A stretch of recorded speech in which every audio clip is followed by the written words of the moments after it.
Astaghfirullah. Bismillahirrahmanirrahim. Assalamualaikum warahmatullahi wabarakatuh.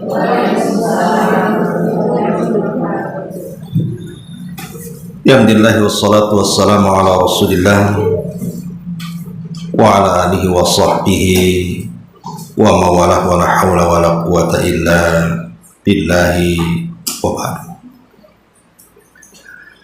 Alhamdulillah, segala puja dan puji hanya milik Allah subhanahu wa ta'ala. Salawat dan juga salam kita hadiahkan kepada Rasul kita Nabi besar Muhammad sallallahu alaihi wa ala alihi wasallam. Alhamdulillah, di pagi menjelang siang ini kita bisa duduk untuk berthalabul ilmi, dan sebagaimana yang dijanjikan, kajian yang kita akan membahas kitab Rahiqul Makhtum, Sirah Nabawiyah, perjalanan hidup Rasul yang sangat agung Muhammad sallallahu alaihi wasallam dari kelahiran hingga detik-detik terakhir beliau. Kitab ini dikarang oleh Syekh Safiyur Rahman Al-Mubarakfuri. Beliau pemenang dari lomba penulisan sirah, dan sirahnya atau karyanya terbaik karena beliau tidak menjabarkan terlalu luas, tapi juga tidak terlalu singkat, artinya mengena semua perjalanan hidup Nabi Shallallahu Alaihi Wasallam dari sebelum lahir, kemudian lahir, perjalanan dakwah sampai wafatnya beliau. Sebelum kita masuk pada kitabnya, saya akan berikan muqaddimah terlebih dahulu. Ma'asyiral muslimat yang dimuliakan Allah Subhanahu wa taala, salah satu pertanyaan yang akan ditanyakan oleh malaikat mungkar dan nakir dalam fitnah kubur kita adalah wa ma nabiyuka, siapa nabimu? Tentu jawaban siapa nabi ini bukan karena hafalan kita di dunia. Kita sudah tahu nabi kita ya Nabi Muhammad. Tapi apakah kemudian setiap orang yang ditanya dalam kuburan siapa nabimu sanggup menjawab Nabi kita Muhammad? Belum tentu. Karena yang menjawab bukan hafalan, tapi yang menjawab itu adalah amalan.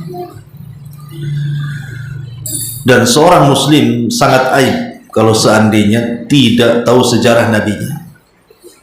Sangat aib sekali kalau orang yang ngaku Islam itu kok tidak tahu siapa nabinya. Bagaimana saya katakan aib? Ya, karena Nabi SAW diutus kepada kita itu menyampaikan risalah Allah kepada kita. Lah kalau kita tidak kenal kemudian pembawa risalah Allah, macam mana kita akan menjalankan risalah Allah? Sementara orang yang membawanya saja tidak kenal, hanya kenal nama saja. Lebih-lebih kemudian dalam kehidupan kita sehari-hari, masyarakat awam secara umum, yang sangat-sangat kemudian disayangkan adalah mereka lebih mengenal tokoh-tokoh di luar daripada Nabi dengan sangat hafal gitu ya. Terutama tokoh-tokoh yang dikenal, public figure, selebritis, pemain bola, pemain tinju dan begitu seterusnya, lebih dibandingkan nabinya sendiri. Dan itu banyak gitu ya, terutama kalangan ibu-ibu biasanya yang penggemar sinetron itu paling hafal itu artis kegemarannya, namanya, anaknya, selingkuhannya pun tahu pula dia. Nauzubillah. Ya, kalau bapak-bapak kan mesti pemain bola, kadang-kadang itu pula yang dihafal dia, grupnya, nama bolanya, nama orangnya, sampai kegemarannya, suka makan apa, tahu semua dia. Tapi giliran ditanya tentang sejarah Nabi, tak tahu pula dia. Ditanya siapa istri Nabi, tak tahu. Siapa anak-anak Nabi, tak tahu. Siapa paman-paman Nabi, tak tahu. Bahkan ada satu kisah ketika seseorang ditanya siapa Abu Bakar. Oh, Abu Bakar adalah Nabi kita, katanya. Salah orang pula. Jadi itu karena kejahilan, tidak paham siapa Nabi. Makanya mempelajari sirah itu penting. Karena mempelajari sirah juga ada kaitan dengan Al-Quran. Sebagian besar Al-Quran itu ada asbab nuzul, ada sebab turunnya. Kenapa ayat ini turun, kenapa ayat itu turun. Lah asbab nuzul itu cerita sejarah. Kalau orang tidak tahu sejarah, tidak akan tahu asbab nuzul, sebab turunnya Quran, sebab datangnya hadis. Karena itu terikat dengan sejarah. Jadi mempelajari sejarah ini bukan perkara remeh, tidak, perkara besar. Karena menyempurnakan pemahaman kita kepada Al-Quran dan menyempurnakan juga pemahaman kita kepada hadis, dan lebih daripada itu kita lebih kenal lagi siapa Nabi kita, dengan itulah lebih cinta lagi kepada Nabi kita Muhammad sallallahu alaihi wa ala alihi wasallam. Nabi sallallahu alaihi wasallam adalah satu di antara sekian banyak nabi yang diutus. Abi Dzar Al-Ghifari radhiyallahu anhu pernah ditanya, berapa jumlah para nabi itu? Maka Nabi sallallahu alaihi wasallam mengatakan jumlah para nabi itu berkisar antara 120.000, dalam riwayat 124.000 nabi. Walaupun ada juga yang melemahkan riwayat ini, tapi itulah yang masyhur, ya. Bahwa kalau ditanya jumlah para nabi itu antara 120 sampai 124.000 nabi yang diutus kepada kita. Tapi jumlah rasul, dan ini yang dihasankan oleh sebagian para ulama, hadisnya arti bisa dijadikan pegangan, adalah 315 rasul yang diutus oleh Allah kepada manusia. Lah dari banyaknya para nabi dan banyaknya para rasul, memang tidak kita kenal semuanya. Jangankan lagi nabi dan rasul sebanyak itu. Yang 25 nabi dan rasul yang jelas-jelas tercantum dalam Quran saja, yang 18 namanya tercantum dalam satu surat namanya suratul An'am, dan yang lainnya terpisah-pisah di beberapa surat sehingga genap menjadi 25 nabi dan rasul. Itu saja sejarahnya tidak semua diungkap. Dari 25 nabi dan rasul tidak semua sejarah diungkap dalam Quran, kan? Ada nabi yang lengkap sejarahnya, seperti Nabi Musa, lengkap memang. Nabi Ibrahim lengkap, Nabi Yusuf lengkap, gitu ya. Ada yang lengkap. Tapi ada yang global saja. Seperti Nabi Soleh global, ya kan? Kemudian Nabi Hud global, kemudian Nabi Syu'aib global. Tidak banyak. Bahkan ada nabi dicantumkan nama, tak ada pula ceritanya. Seperti Dzulkifli, Ilyasa, itu ada namanya, tapi Quran tidak menjelaskan ceritanya. Ya, jadi akhirnya terpaksa kalau kita menjelaskan atau menerangkan sejarah para nabi yang tidak ada cerita dalam Quran, kita merujuk kepada kisah-kisah Israiliyat jadinya. Ya, jadi yang dari 25 nabi dan rasul saja tidak semua lengkap ceritanya dalam Al-Quran. Kenapa Al-Quran tidak melengkapkan, coba? Jawabannya karena Quran itu bukan kitab sejarah.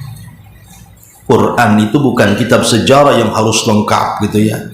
Nama-namanya, tempat tinggalnya, kaumnya, dan begitu seterusnya. Tidak, Quran itu kitab hidayah. Yang jelas Quran itu hanya memetik beberapa cuplikan-cuplikan kisah para nabi, itu hanya dijadikan ibrah pelajaran. Ya kalau ingin membaca secara detail, ya kembali kepada kitab sejarah. Seperti kita ini membahas kitab sejarah namanya. Tapi Quran itu bukan kitab sejarah.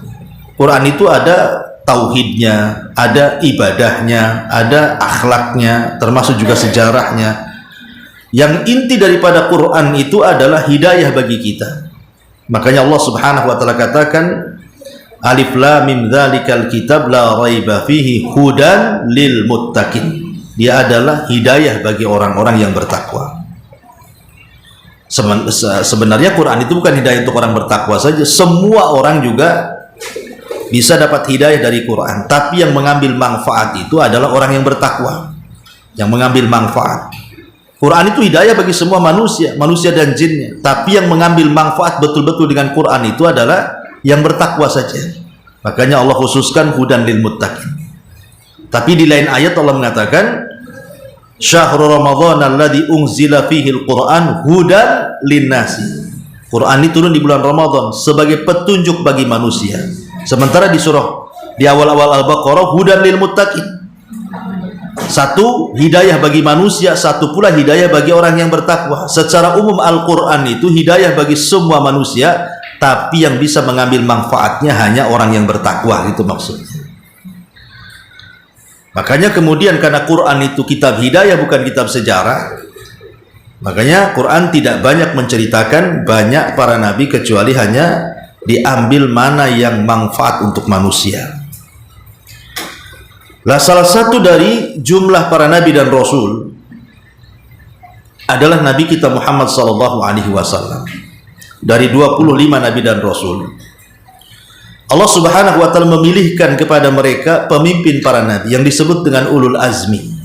Ya, ulul azmi itu ada 5. Dimulai daripada Nuh, kemudian Ibrahim, kemudian Musa, kemudian Isa, kemudian Nabi kita Muhammad SAW. Itu disebut ulul azmi. Lah dari ulul azmi ini hanya dipilih 2 oleh Allah Subhanahu wa taala sebagai kekasihnya. Pertama Nabi Ibrahim, dan yang kedua Nabi kita Muhammad sallallahu alaihi wasallam. Itulah yang disebut dengan Khalilur Rahman, kekasih Allah. Tapi dari 2 kekasih ini Allah hanya memilih 1 saja untuk menjadi pemimpin seluruh para nabi, seluruh para rasul, bahkan pemimpin semua manusia yang awal dan yang akhir. Siapa dia? Nabi kita Muhammad sallallahu alaihi wasallam. Inilah yang sirahnya kita akan bahas, ya. Ma'asyiral muslimat yang dimuliakan Allah Azza wa Jalla, perlu diketahui bahwa kalau kita meneliti sejarah yang 25 nabi dan rasul sajalah yang tertera dalam Al-Quran, maka Nabi Shallallahu Alaihi Wasallam adalah nabi pilihan dari seluruh para nabi. Jadi kalau seandainya kita tidak hendak membanding-bandingkan keutamaan para nabi, tidak. Maksudnya kita ini ingin mempelajari bahwa nabi kita ini adalah nabi yang paling unggul, nabi yang paling agung dari seluruh para nabi dan rasul. Saya contohkan untuk memahamkan. Taib, kalau ada orang yang bertanya, Nabi Adam alaihi salatu wassalam ketika diciptakan oleh Allah Subhanahu wa taala, apa yang terjadi? Allah Subhanahu wa taala muliakan Adam dengan sujudnya para malaikat. Wa idz qala rabbuka lil malaikati isjudu li Adam fasajadu illa iblis. Dan ketika Rabbmu berkata kepada para malaikat, sujudlah kalian kepada Adam, semua malaikat sujud kecuali iblis. Dia makhluk yang enggan, sombong, dan makhluk yang kafir. Pertanyaannya, kalau memang Nabi Shallallahu Alaihi Wasallam lebih mulia dari seluruh para nabi dan rasul, termasuk juga bapak kita semua Adam, kenapa malaikat tidak sujud kepada Nabi sementara malaikat sujud kepada Adam? Berarti Adam lebih mulia dibandingkan Nabi, karena malaikat sujud kepada Adam, kan begitu ya? Dan tidak sujud kepada Nabi kita Muhammad sallallahu alaihi wasallam. Jawabannya adalah firman Allah Subhanahu wa taala, innallaha wa malaikatahu yusalluna 'alan nabi ya ayyuhalladzina amanu sallu 'alaihi wa sallimu taslima. Allah mengatakan innallaha wa malaikatahu, sesungguhnya Allah dan para malaikatnya, yusalluna 'alan nabi, mereka semua bersolawat kepada Nabi. Memang malaikat tidak sujud kepada Nabi, tapi semua malaikat bersolawat kepada Nabi. Dan kalau kita lihat secara bahasa, kata kerja, ketika Allah Subhanahu wa taala menceritakan tentang sujudnya para malaikat kepada Adam, menggunakan apa? Menggunakan fi'lul madhi, menggunakan kata kerja bentuk lampau. Sajada menjadi sajadu. Fi'il madhinya sajada, fi'il mudhari'nya yasjudu. Berarti sujudnya para malaikat kepada Adam itu sudah lalu dan hanya dilakukan satu kali. Tetapi kalau kita lihat sholawatnya para malaikat kepada Nabi SAW menggunakan kata kerja apa? Bukan fi'lul madhi, tapi fi'lul mudhari'. Fi'il mudhari' ini maksudnya adalah kata kerja bentuk sekarang dan yang akan datang. Seolah-olah Allah ingin katakan salawatnya malaikat kepada Rasul itu tidak dilakukan satu kali, bahkan terus menerus sejak diangkatnya menjadi Nabi dan Rasul sampai kiamat. Para malaikat terus bersalawat kepada Nabi SAW terus menerus, bukan satu kali salawatnya, tapi terus menerus. Menunjukkan dari sini, ya memang para malaikat tidak sujud kepada Rasul, sujud kepada Adam saja. Itu pun bukan sujud ibadah, tapi sujud penghormatan. Tapi hanya dilakukan satu kali saja. Tapi solawatnya para malaikat kepada Nabi SAW bukan satu kali, tapi terus menerus. Maka dari sini menunjukkan bahwa Nabi SAW lebih afdal dibandingkan Nabi Adam alaihissalam. Ketika ini barometernya, maka Nabi SAW juga jauh lebih mulia dibandingkan para malaikat. Kenapa pendalilannya? Karena malaikat dengan Adam lebih mulia Adam dibandingkan malaikat. Apa bentuk kemuliaan Adam dengan malaikat? Sujudnya malaikat kepada Adam dan Adam tidak sujud kepada malaikat, menunjukkan Adam lebih mulia dibandingkan malaikat. Ketika Rasul lebih mulia dibandingkan Adam, secara otomatis Rasul lebih mulia dibandingkan para malaikat. Gitu maksud pendalilannya. Oke, kalau seandainya kita katakan Adam masuk surga, Adam pernah tinggal di surga, ya, kita katakan Nabi SAW juga pernah masuk surga. Bedanya kalau Adam masuk surga diusir, kalau Rasul masuk surga tidak diusir. Kan Adam masuk surga dengan Hawa tuh diusir gara-gara bermaksiat, memakan buah larangan kan. Makanya Allah Subhanahu wa taala katakan kulnah bitu minha jami'a, keluar kalian semuanya. Hei Adam, Hawa, iblis keluar. Tapi Nabi SAW tidak diusir. Nabi SAW pernah masuk surga dalam peristiwa Mi'raj, Isra Mi'raj. Rasul pernah masuk surga. Dilihat-lihatlah surga itu. Sampai akhirnya kemudian Nabi SAW diperlihatkan satu istana terbuat dari emas. Saking takjubnya Nabi SAW bertanya kepada Jibril dan mengatakan, ya Jibril, itu istana untuk siapa ya? Kata Jibril, untuk anak muda dari Arab. Kata Rasul, jangan-jangan aku kan orang Arab katanya. Kata Rasul, untuk siapa wahai Jibril? Untuk anak muda dari Quraisy. Kata Rasul, jangan-jangan aku kan dari Quraisy. Wah, ini lebih dekat lagi nih. Kemudian untuk siapa Jibril? Rupanya bukan untuk Nabi, tapi untuk Umar ibnil Khattab. Ya. Kemudian Rasul penasaran dengan istananya Umar tuh. Mau masuk dia. Rupanya ada bidadari milik Umar. Tidak jadi. Rasul menundukkan pandangan, tak jadi masuk. Malu dia. Padahal di surga itu semua halal kan? Ya, tetapi kenapa Nabi SAW menundukkan pandangan di sorga? Itu menunjukkan tentang Rasul ingin mengajarkan, hatta di sorga saja Rasul ingin mengajarkan kepada umatnya tentang menundukkan pandangan. Ketika kemudian berjumpa dengan Umar, dia cerita Rasul itu, Umar, saya melihat istanamu loh di sorga. Pas aku masuk tak jadi karena ada bidadarimu di situ, aku malu. Rasul kemudian Umar nangis dan mengatakan, a'alaika agharu ya Rasulullah, haruskah aku cemburu kepadamu wahai Rasul? Masuk sajalah kan gitu. Nah, dari sini menunjukkan bahwa Rasul pernah masuk surga dan melihat-lihat surga. Makanya Rasul kenapa bisa mensifati sebagian kecil dari kenikmatan surga? Karena Rasul pernah masuk di dalamnya, kemudian keluar lagi dan tidak diusir, tidak sebagaimana Adam alaihi salatu wassalam. Maka dari sini kita tahu kemuliaan Nabi SAW di antara para nabi yang lain, termasuk juga Nabi Adam alaihi salatu wassalam. Berpindah kepada ulul azmi yang pertama, siapa? Nuh alaihi salatu wassalam. Maka Nabi SAW jauh lebih mulia dibandingkan Nuh. Oke, kalau seandainya dikatakan Nuh itu diberikan usia panjang, ada yang mengatakan usia Nuh itu 1400, ada yang mengatakan 1500, ada yang mengatakan 1780 tahun. Ya, di antara ahli sejarah ada yang mengatakan seperti itu. Karena Al-Quran sendiri mencatat usia dakwahnya Nuh saja berapa? Alfasanatin illa khamsina ama. 1000 dikurangi 50, artinya 950 tahun. Itu usia dakwahnya. Berarti kalau mau digabungkan usia kelahirannya sampai wafatnya termasuk dakwahnya, ada yang mengatakan 1400, ada yang mengatakan 1500, ada yang mengatakan 1780 tahun. Dan itu manusia yang paling panjang usianya Nuh itu, karena hidup di beberapa generasi. Artinya kalau gitu Nuh lebih mulia dibandingkan Rasul, karena Rasul usianya hanya 63 tahun saja meninggal, tidak sampai 100. Lah Nuh ini 1000 lebih. Kita katakan ya, memang Nuh diberikan usia 1000 lebih tahun, sementara Rasul hanya diberikan 63 tahun. Tapi jangan salah, usia Nabi yang 63 tahun itu bisa menjangkau usia Nuh alaihi salatu wassalam yang 1000 lebih tahun. Bagaimana caranya? Dengan adanya Lailatul Qadar. Allah Subhanahu wa taala katakan, "Inna anzalnahu fi Lailatul Qadar. Wa ma adraka ma Lailatul Qadar? Lailatul Qadri khairun min alfi syahrin." Satu malam kalau kita mendapatkan Lailatul Qadar itu sama dengan mendapatkan 84 tahun kurang lebih beribadah kepada Allah Azza wa Jalla. Satu malam saja berbanding dengan 84 tahun dan dihabiskan untuk beribadah kepada Allah Azza wa Jalla, tidak maksiat.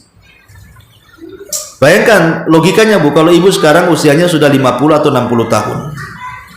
Kalau ibu usia baliknya 9 tahun, perempuan kan 9 tahun balik. Kemudian sebagian ibu ada yang usianya 40, 50 atau 60 tahun. Kalau seandainya setiap tahun ibu dapat Lailatul Qadar, setiap tahun saja, anggaplah mungkin 30 kali kita berjumpa dengan Lailatul Qadar atau 40 kali. Kalikan sajalah 84 tahun kali 40, berarti kan ribuan tahun juga kita dapat usia kan. Ya, jadi kita bisa menjangkau usia-usia yang panjang. Bahkan bukan hanya menjangkau dengan usia-usia panjang, kita bisa menjangkau pahala mereka. Karena usia 84 tahun di malam Lailatul Qadar itu ibaratnya kita ini tidak maksiat, ibadah terus selama itu. Jadi bisa menjangkau dari segi usia, bisa menjangkau dari segi ibadah. Dengan adanya Lailatul Qadar, belum amalan-amalan yang lainnya. Ini baru satu Lailatul Qadar. Jadi kita katakan Nabi SAW walaupun di usia 63 tahun bisa menjangkau usia Nuh alaihi salatu wassalam yang mencapai 1400 tahun lebih. Dengan adanya Lailatul Qadar menunjukkan Rasul lebih mulia dibandingkan Nuh. Apalagi Nuh itu tidak sabar, sehingga tidak sabar dialah menjadikan dia tidak mendapatkan syafaatul uzma. Ketika kaumnya sudah mulai menyakiti Nuh, akhirnya Nuh alaihi salatu wassalam berdoa kehancuran kepada Allah dan mengatakan, "Rabbi inni maglubun fantasir." Ya Rabb, aku sudah akan dikalahkan, tolong aku. Kemudian Nuh meminta kepada Allah untuk supaya kaumnya ditenggelamkan. Akhirnya Nuh pun disuruh buat perahu. Setelah kemudian jadi perahunya, dia naik perahu, datanglah banjir bandang yang menyatukan air yang dari langit dan air yang ada di bumi. Jadilah tsunami besar. Nuh tidak sabar dengan kaumnya, sehingga akhirnya berdoa yang merupakan doa yang mustajab. Setiap para nabi itu kan punya doa pamungkas, punya doa yang kalau berdoa itu mustajab. Semua para nabi sudah dikeluarkan doa-doa itu, kecuali nabi kita doanya belum dikeluarkan karena disimpan untuk umatnya pada hari kiamat, maksudnya untuk syafaatul uzma. Tapi Nabi SAW betapa banyak disakiti oleh kaumnya saat berdakwah, tapi Rasul tidak pernah mendoakan kehancuran. Rasul hanya mendoakan, Allahumma hdi bi qaumin fa innahum la ya'lamun. Ya Allah, berikan mereka hidayah, karena mereka yang umat itu tidak tahu. Kalau mereka tahu aku nabi, tidak mungkinlah mereka kurang ajar. Ya, artinya Rasul justru mendoakan hidayah, bukan mendoakan kehancuran. Menunjukkan bahwa Rasul lebih mulia dibandingkan Nuh alaihi salatu wassalam. Ini ulul azmi yang pertama. Ulul azmi yang kedua siapa lagi? Ibrahim. Okelah, Ibrahim diberikan ujian oleh Allah Subhanahu wa taala dengan cara apa? Disuruh menyembelih putranya Ismail. Rasul tidak diuji seperti itu. Kan Rasul tidak diberi ujian untuk menyembelih salah satu putranya. Tapi Nabi Ibrahim diberikan ujian seperti itu, dan itu sangat berat sekali. Sudah lambat punya anak, tiba-tiba punya anak, disuruh pula disembelih. Ini kan ujian besar. Makanya Allah Subhanahu wa taala mengatakan, wa idibtala Ibrahim rabbuhu bikalimatin. Dan ketika Rabb memberikan ujian kepada Ibrahim dengan kalimat, maksudnya dengan perintah menyembelih Ismail. Fa'atammahun, tapi Ibrahim lolos dari ujian itu. Ketika dia datang kepada Ismail dan mengatakan, inni ara fil manami anni adbahuka fanzur madza tara. Putraku Ismail, ayahmu bermimpi loh malam-malam menyembelih kamu, macam mana menurutmu? Sebenarnya perintah Allah itu tidak boleh meminta pandangan orang, karena mimpinya para nabi itu wahyu, dan wahyu itu perintah, dan perintah itu tidak boleh meminta pendapat. Perintah itu harus disikapi dengan sami'na wa ata'na, kami dengar, kami taat. Ini pula minta pendapat pula Ibrahim, macam mana menurutmu? Padahal perintah kan, harusnya Ibrahim jangan minta pendapat, langsung dilaksanakan, namanya perintah. Tetapi maksudnya Ibrahim meminta pendapat kepada Ismail putranya itu hanya ingin menguji saja sebenarnya. Apakah Ismail itu tunduk patuh kepada Allah, ataukah dia membangkang atas perintah Allah. Jadi hanya diberikan ujian saja. Tapi karena Ismail adalah putra Hajar, dan Hajar wanita yang paling tawakal, ketika ditaruh oleh Ibrahim di sebuah lembah yang tidak ada tanaman, tidak ada air, tidak ada makanan, tidak ada manusia pun lewat di situ, tiba-tiba kemudian diletakkan, diberikan bekal hanya cukup sehari 2 hari, kemudian ditinggal. Tapi ketika Hajar tahu ini perintah Allah, dengan tawakalnya dia mengatakan, idhab ya Ibrahim, idzan la yudayyi'un Allah. Kalau kau pergi saja, tidak apa-apa. Aku yakin Allah tidak menyia-nyiakan aku di sini. Kalau ini perintah Allah. Itulah hebatnya. Ibu kalau ditinggal oleh suami di hutan Jabal Uhud sendirian, sini kamu ya, tinggal, nggak mungkin loh. Pasti ya ibu ngikut lah di belakang. Ngapain mbak sendirian di hutan kan itu? Karena kurang tawakal. Walaupun di situ sudah ada buah-buahan, ya kan, sudah ada di situ ada danau bu di Jabal Uhud, ya. Jadi sekali-kali lah ke hutan sana. Jadi di situ itu walaupun kita mikir juga tuh, padahal sudah jelas ada air, ada buah-buahan, ada apa-apa di situ kan. Tapi ini kan padang pasir kering kelontang loh. Kalau bukan tawakal yang kuat, apa namanya tuh? Lah rupanya tawakal yang kuat Hajar ini diwariskan kepada Ismail putranya. Ketika Ibrahim mengatakan seperti itu, tegas Ismail mengatakan, ya abatif alma tu'mar satajiduni insyaallahu minas sabirin. Kalau ini perintah Allah, lakukan saja. Tawakal dia kepada Allah.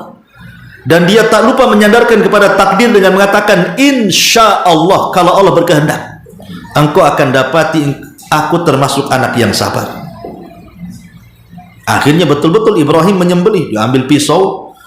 Anehnya, yang luar biasanya, yang ngambil pisau Ismail, padahal untuk nyembelih dia. Coba kan, dia pulang, ambil tali, ambil pisau, ambil asahan. Jadi asah talinya, kemudian dikasihkan bapaknya, suruh diikat dia. Kenapa kemudian diikat? Supaya dia tidak bergerak, nanti kalau sakit sedikit kabur kan gitu ya. Makanya dia minta diikat dengan 3 syarat kepada bapaknya kan. Wahai abati, abahku, kau boleh menyembelihku, tapi lakukan 3 syarat. Pertama, kata Ismail, jangan terlentangkan aku, tapi telungkupkan aku. Sebab kalau terlentang, wajah aku akan melihat wajahmu, kau tak jadi karena kasihan.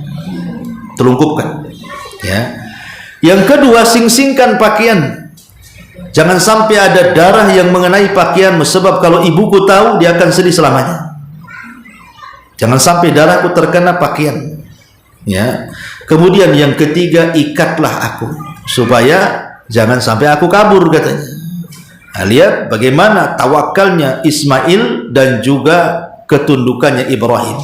Nabi tidak diperintah Ibrahim seperti perintah Ibrahim kan Nabi kita. Tidak ada sejarah Nabi diperintah menyembelih Qasim, Abdullah, Zainab atau siapa anak, enggak ada. Berarti kalau begini Ibrahim lebih mulia dibandingkan Rasul. Oh tidak. Memang Nabi SAW tidak diperintah menyembelih anaknya, tetapi ujiannya jauh lebih berat dibandingkan Ibrahim. Apa? Allah takdirkan anak-anaknya meninggal sebelum Nabi meninggal. Ismail disembelih tak jadi, tak meninggal. Dan Ibrahim betul-betul menikmati kebersamaan Ismail sampai membangun Ka'bah kan. Hanya ujian disuruh menyembelih saja, karena ketakwaannya diganti dengan kambing gibas. Masih hidup anaknya, sampai besar, sampai menikah, sampai punya keturunan kan itu, sampai kepada Nabi turunannya. Tapi anak-anak Nabi memang tidak disuruh untuk menyembelih, tapi semua meninggal. Semua meninggal di hadapan Nabi kecuali Fatimah. Semua anak laki-lakinya bahkan meninggal di waktu bayi kan. Osi meninggal belum genap setahun meninggal. Abdullah belum genap setahun meninggal. Yang agak lama sedikit Ibrahim lah, 1 tahun 6 bulan meninggal, atau 1 tahun 8 bulan meninggal. Kemudian Zainab meninggal sebelum Nabi meninggal, Rasul yang menguburkannya. Kemudian juga Ummu Ruqayyah meninggal sebelum Nabi meninggal. Kemudian Ummu Kulsum meninggal sebelum Nabi meninggal, kecuali Fatimah. Dia meninggal setelah Nabi meninggal 6 bulan setelahnya. Tapi lihat bagaimana Nabi diuji dengan meninggal anak-anaknya, dan itu tidak dialami oleh Ibrahim. Ketika ujian Nabi SAW lebih besar dibandingkan Nabi Allah Ibrahim alaihi salatu wassalam. Dari sini tetap Nabi itu jauh lebih mulia dibandingkan seluruh para Nabi hatta Ibrahim alaihi salatu wassalam. Ini ulul azmi yang kedua. Siapa lagi ulul azmi yang ketiga? Nabi Musa. Kalau seandainya kita katakan bahwa Musa diberikan mukjizat loh, tongkatnya bisa membelah lautan. Nabi tak punya tongkat membelah lautan. Berarti mukjizatnya Nabi Musa lebih hebat karena bisa membelah lautan. Kita katakan ya, Nabi tidak bisa membelah lautan dan tidak diberikan mukjizat membelah lautan, tapi Rasul diberikan mukjizat yang jauh lebih hebat dibandingkan membelah lautan. Apa yang dibelah? Bulan yang dibelah. Coba, bulan lagi dibelah. Kalau lautan dibelah, yang nampak hanya orang yang di sekitar lautan saja. Tapi kalau bulan yang dibelah, satu dunia orang bisa melihatnya, karena cukup menenggakkan wajah saja ke langit, nampak tuh belahan bulan. Makanya ketika orang-orang musyrik datang kepada Rasulullah, ya Muhammad, kalau kau seorang nabi harusnya punya mujizat lah, katanya. Kata Rasul, baik, mau kalian apa? Tapi apakah kalau aku berikan tampakkan mujizat Allah kepada kalian, kalian akan beriman? Maka mereka mengatakan, iya, kami akan beriman. Tapi syaratnya, tolong tuh bulan belah jadi 2, katanya. Subhanallah, kan itu permintaan yang mustahil, tapi tidak ada yang mustahil bagi Allah. Akhirnya kemudian Rasul tidak pakai tongkat, Rasul hanya pakai jari saja, nunjuk ke bulan. Kalau Musa masih pakai tongkat, dia pakai jari lagi. Atas izin Allah Subhanahu wa taala belah lautan, yang separuhnya tetap di atas, yang separuhnya jatuh di atas Jabal Abi Qubais. Dan itu disaksikan oleh penduduk Mekah. Tapi penduduk Mekah masih juga tidak yakin. Jangan-jangan Muhammad lagi memainkan sihir. Tunggu dulu. Jangan-jangan hanya kami aja melihat. Tunggu beberapa hari, nanti ada kawan-kawan kami yang datang dari Syam, para pedagang itu. Kita tanya juga, apakah selama mereka di Syam, perjalanan mereka sampai ke Mekah, mereka melihat bulan terbelah 2? Nggak langsung beriman mereka, karena menunggu alasannya para pedagang yang di perjalanan itu. Setelah datang dagang para pedagang itu 1 bulan perjalanan, mereka ditanya. Apa pertanyaannya? Pada hari, tanggal, waktu kalian melihat bulan belah nggak? Mereka mengatakan iya, kami melihat bulan terbelah menjadi 2. Artinya kan satu dunia menyaksikan kan. Harusnya orang-orang musyrik itu beriman, tapi apa mereka mengatakan? Zahara sihru Muhammad, telah tampak sihirnya Muhammad. Bukan kami aja kena sihir rupanya, orang-orang sana pun kena sihir juga. Kurang ajar tuh, ya. Sampai seperti itu. Tapi dari sini kita lihat Nabi SAW diberikan mukjizat jauh lebih hebat dibandingkan Nabi Musa alaihi salatu wassalam. Bisa membelah bulan, ya. Kemudian yang terakhir siapa? Nabi Isa. Isa dikuatkan dengan adanya Jibril alaihi salatu wassalam. Isa itu dijaga oleh malaikat Jibril sejak kelahiran, dalam kandungan, kelahiran sampai diangkat jadi Nabi dan Rasul, sampai diangkat ke langit, dijaga oleh malaikat Jibril. Maka kita katakan Rasul juga sama. Bahkan bukan hanya dijaga, ditolong lagi sama malaikat Jibril. Ingat dalam perang Badar, malaikat Jibril bawa 5.000 pasukan malaikat.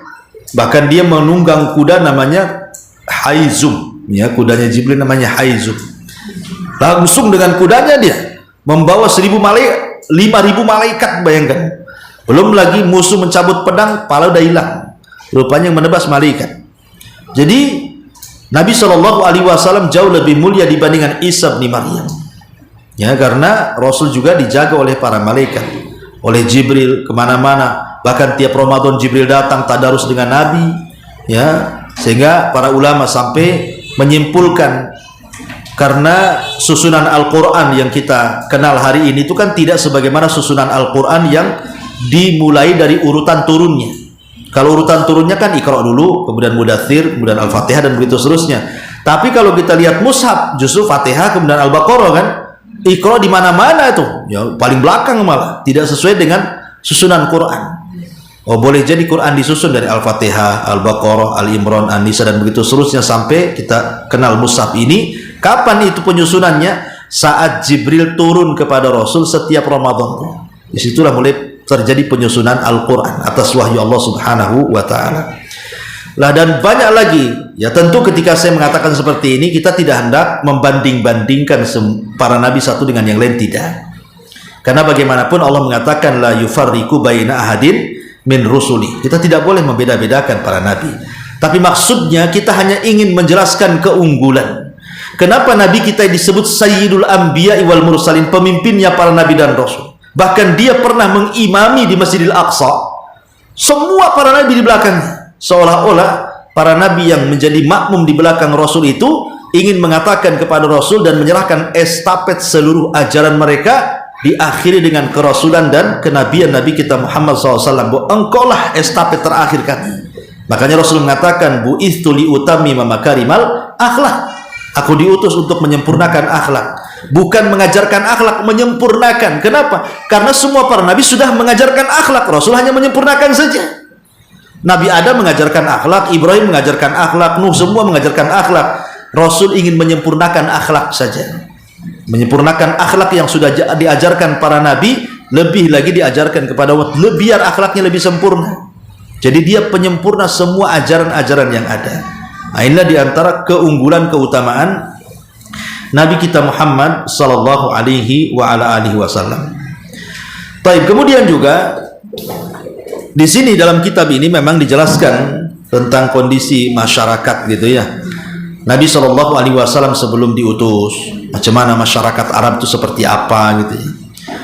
Dan dijelaskan bahwa Nabi SAW diutus itu memang di tengah-tengah masyarakat yang penuh dengan jahiliyah. Maksud jahiliyah di sini artinya jahiliyah tidak mengenal Tuhannya. Karena Nabi Shallallahu Alaihi Wasallam diutus itu di tengah-tengah fatrah. Fatrah itu maksudnya ajaran Ibrahim sudah hilang, ajaran Nabi Ibrahim, ajaran Rasul sebelumnya Nabi Ismail, Ibrahim dan Ismail sudah mulai pudar. Sementara ajaran Nabi Shallallahu Alaihi Wasallam belum datang. Berarti masyarakatnya masyarakat di atas fitrah namanya ya. Di atas fitrah itu mereka mau mengikut agama sebelumnya sudah hilang ajarannya, mau mengikut agama yang baru nabinya belum diutus. Berarti masyarakat jahiliyah itu tengah-tengah dia. Ya, walaupun ada bekas-bekas ajaran Ibrahim, seperti haji, mereka haji tapi ala jahiliyah kan itu. Tapi mereka di atas fitrah, di atas fatrah, bukan fitrah, fatrah. Fatrah itu selang kekosongan Nabi. Sehingga wajar kalau di situ terjadi banyak kesyirikan. Ya, banyak orang yang menyembah berhala. Ya, kapan itu terjadi? Jadi ketika Nabi Ibrahim alaihi salatu wassalam kemudian dilanjutkan estafet dakwahnya dengan Ismail, maka ketika itu yang menguasai Arab itu siapa? Suku Jurhum. Suku Jurhum itu itulah penguasa Arab pertama. Jadi ketika Nabi Ismail kemudian besar, kemudian banyak suku Jurhum yang lewat di situ, akhirnya membuat perkampungan di sekitar air Zam-Zam. Maka Ismail pun belajar bahasa Arab kepada suku Jurhum, kemudian fasih bahasa Arabnya. Makanya kemudian ada istilah nanti di sini dijelaskan, ada istilah pembagian Arab. Ya, ada istilah pembagian Arab. Ada namanya bisa dilihat pada halaman kedua, ya kan? Di situ kaum-kaum Arab di sini ya. Jadi ada namanya ada Arab Baidah. Apa Arab Baidah itu?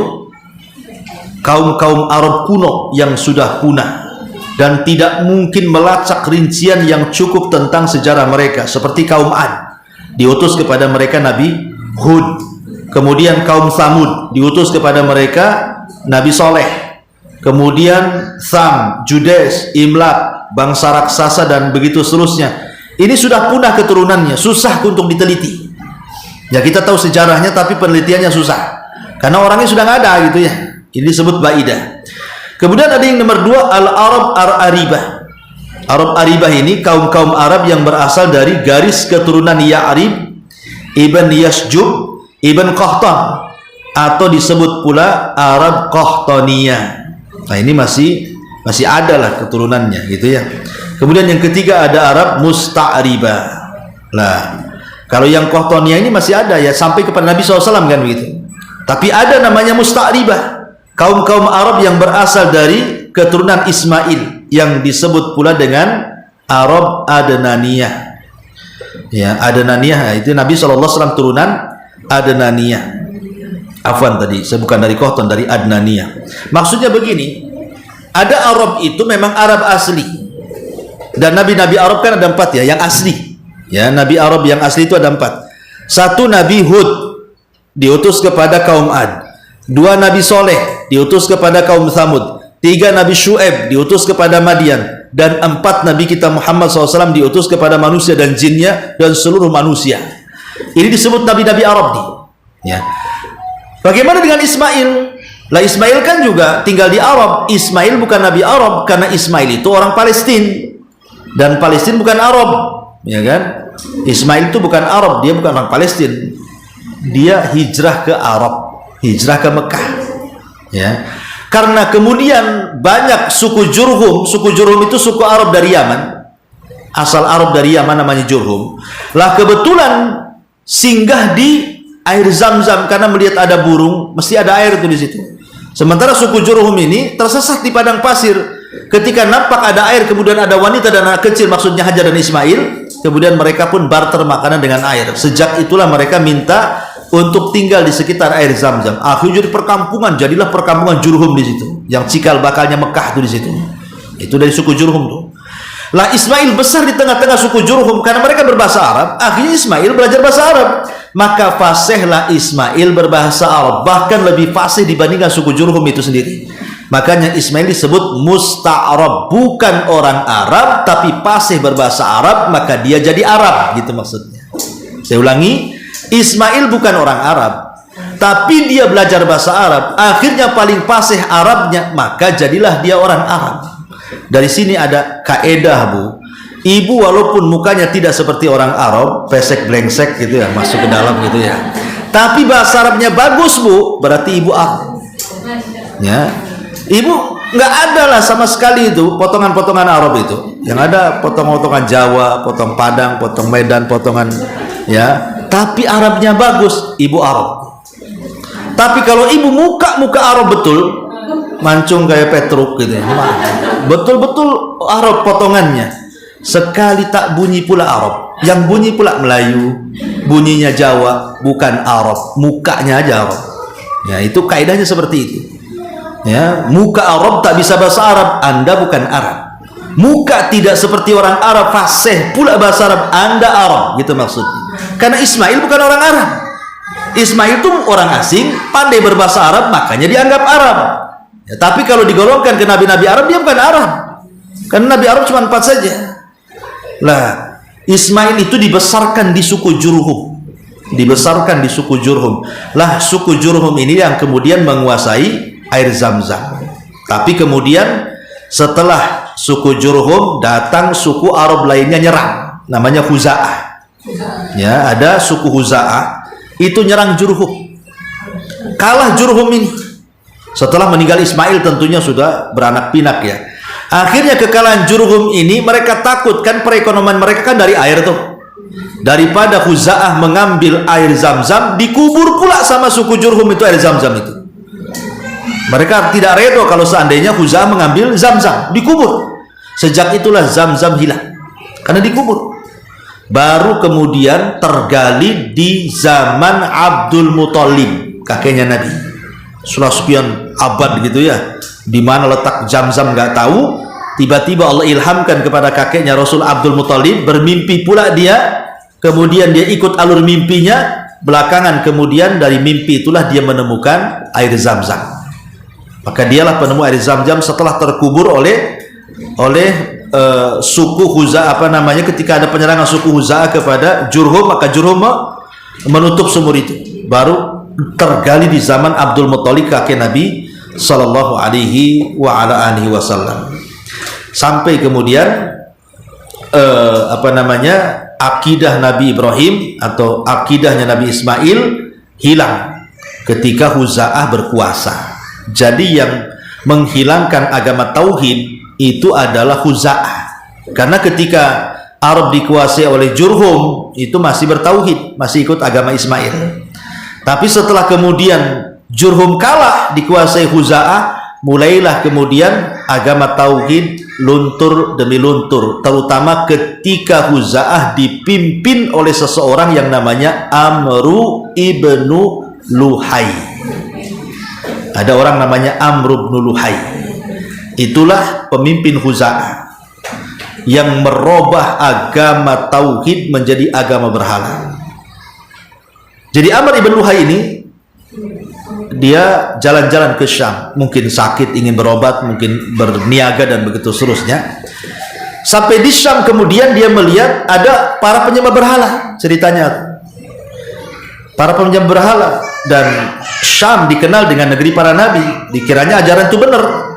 Jadi Amr ibn Luhai ini bertanya, kenapa kalian menyembah berhala dan untuk apa berhala itu? Maka orang-orang Syam menyebutnya berhala-berhala ini mendatangkan manfaat dan mencegah madarat. Kemudian fungsinya macam-macam, ada berhala untuk menurunkan hujan, ada berhala untuk memberi anak, ada berhala untuk ini itu macam-macam lah. Amr ibn Luhai ini tertarik dengan berhala yang bisa menurunkan hujan, karena di Mekah itu nggak pernah ada hujan. Makanya kemudian dia minta satu berhala itu, namanya Hubal. Dibawalah berhala Hubal itu dari Syam, kemudian ditenggerkan di Ka'bah. Itulah berhala yang pertama kali diletakkan oleh Amr ibn Luhai itu, namanya Hubal, dengan keyakinan akan turun hujan. Sejak itulah budaya menyembah berhala menjadi menyebar oleh Amr ibn Luhai, sampai tidak ada satupun penduduk Arab kecuali menjadi penyembah berhala.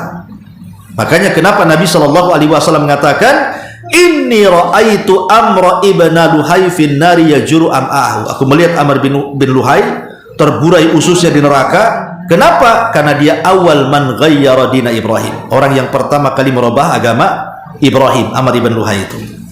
Ya, sejak itulah kemudian masyarakat jahiliyah mulai hilang, tidak mengikut ajaran Ibrahim dan Ismail, lambat laun menjadi para penyembah berhala, sampailah kemudian di masa Nabi SAW. Nabilah yang kemudian memberantas penyembahan berhala itu. Itu secara singkat mulai permulaan kenapa kemudian Nabi SAW diutus. Nanti akan banyak kisah ya, akan banyak kita, nggak apa-apa kita pelan-pelan saja kita. Mungkin kita tidak akan baca satu persatu, cuman setiap bab saya akan ringkaskan saja. Sebab kalau kita baca kemudian kita terangkan nggak selesai. Nah, tapi kalau umpamanya saya ringkas per bab, inilah inti daripada pembahasan. Nanti ibu baca sendiri di rumah. Insya Allah nggak akan lari dari buku. Cuman saya akan singkat saja supaya lebih memudahkan. Karena kalau kita baca diterangkan malah bingung. Saya bingung yang menerangkan, ibu jauh lebih bingung lagi yang dapat keterangan ya. Wallahu alam, sampai di sini. Taib, sebelum saya tutup, silahkan kalau ada yang mau bertanya.